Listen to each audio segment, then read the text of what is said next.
Hey folks, it's Ben. We're going to do a quick video on how to replace the alternator on a 2006 Chevy HHR. This one happens to have the 2.4 liter Ecotech. We had the battery light on our dash. A little diagnostic work shows that yes, the alternator is not kicking out any power. Did some physical investigating, checking connectors and things like that. Was doing that on the alternator and it was lava hot, which means I think the bearing might be going. So it's definitely an alternator problem, something we definitely need to go. So let's go ahead and do a quick video since it seems all the online videos take forever on replacing the alternator. First thing up, let's undo the battery. The battery is located with your spare tire in the rear compartment. So go ahead and take out all the plastic gear and trays that are here. You've got a 10mm socket, so release this. You don't have to take it off, just loosen it. And you can wiggle this terminal off your battery and set it aside so it won't hit the terminal. Do not close the hatch. You now don't have any power. That means you're gonna have to dig out that little panel there and have to manually release it. So leave it open until we get the battery back up together. To the engine compartment, you need a flathead screwdriver. You're gonna need to release this screw, which is this hose is keeping this box together. And we also need to kind of pry in here and pull out the mass airflow sensor connector. I'll show you when I get it off. Here's that intake removed. Here we have our plug. You can put a little screwdriver in there to kind of get it to push down, and you can pull this out because our intake includes the mass airflow sensor in this tube. And then wiggle this hose off that you've loosened. Otherwise, these are snapped in. They just press down on this, so press it out. Beware of the oil fill cap, and your air suction hose over here, your cold air, will kind of be attached. You got to wiggle those out as well. And next up for us is we're going to remove the engine hoist unit here. This will be not normally loose. I've already broken it free. Two 13mm bolts here, and here there's only two. Here's what this little hoist looks like. You need it to help support the intake, but it's just two bolts and it's used to hoist the engine out. You could probably almost optionally put that back here. And what that's going to do is give us some access. Here's our alternator right below it.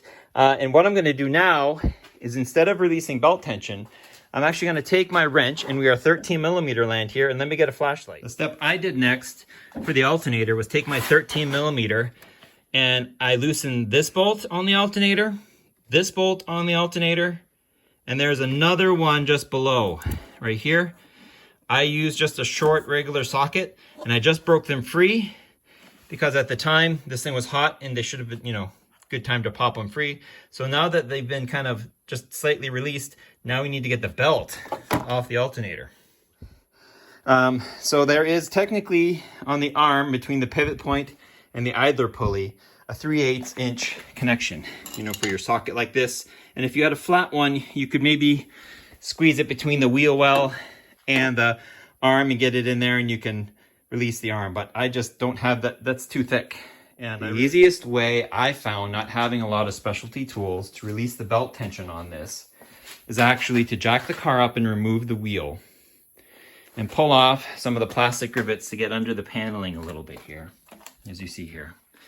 And then get a bar of steel. This is actually the back of a tiller, and put it up against the idler pulley, the tensioner, if you will, right here. This is that pulley. And take a jack underneath that bar and jack it up just a little bit. And it's at an angle, but it's all right. And just maybe 1/2 inch is all you need. And that releases the belt tension by just squeezing the tensioner a little bit.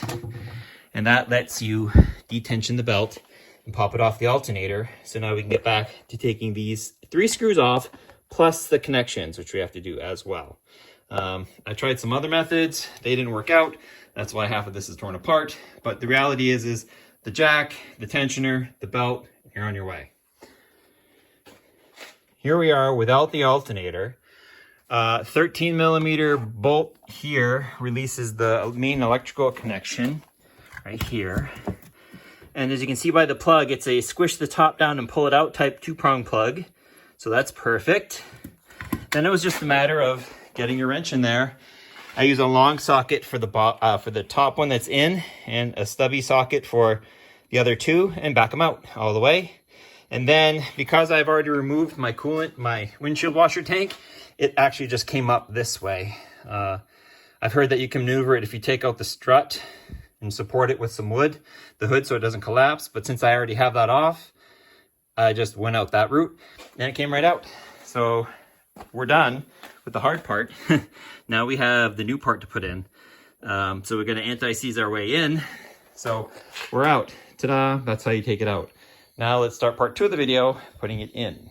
How is our checklist doing? So we have connected the 2-prong connector, the snap-in, and we have tightened down the 13mm electrical connection and put the little plastic cover over it because that's going to be hot, right? We have tightened down all 3 connection bolts. I put some anti-seize on all of them and then put them down so that we're aluminum tight. So we're tight, but not like stripping aluminum tight. So that's all checkboxed off. I put my water bottle back in. That actually was quite an easy way to get it out because it's only 3 bolts and this actually pops out, and see how this pops out, and then you can just lift it straight up, and then as long as your tank's not full, it's an easy way to get the alternator out. So that's put back together. Those 3 bolts are in, and I was trying to do something tricky, so my motor mount bolts are back in, so that's all good. So I think up next, I think we're done. Oh, so the next thing is you take your jack and you release it, take the old belt off, because while I'm here, you might as well change your belt. Mine was definitely worth changing. You can see how bad it was. So put the new belt on, use the jack and the metal bar. Here's the bar. Jacked up against the spring tensioner again.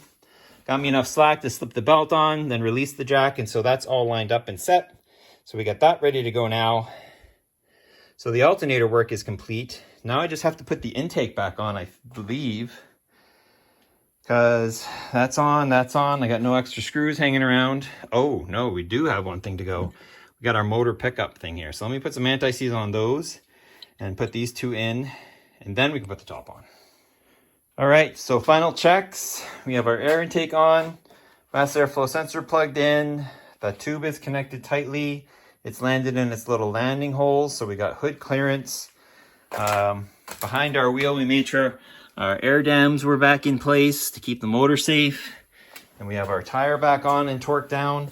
So all we have left now in the dark is to reattach our negative post and re-secure. Easy, Tiger. Re-secure that 10mm so it's nice and tight. Restore the back tire, and I'll meet you inside the car and we'll see if it works.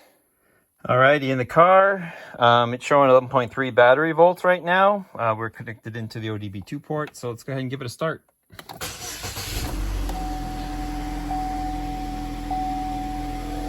Battery voltage is now at 3.7.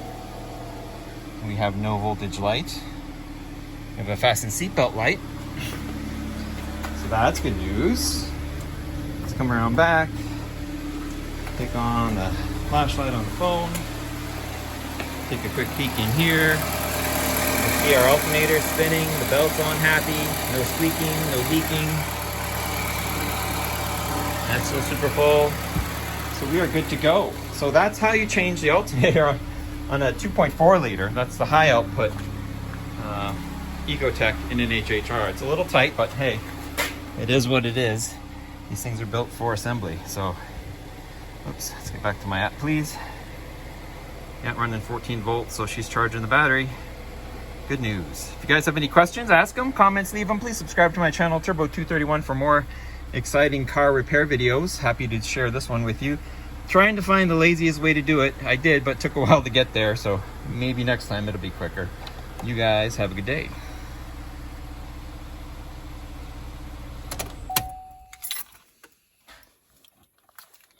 Down to 12.4. Happy battery. Cool beans. Let's turn that off. Unplug you. Turn you off.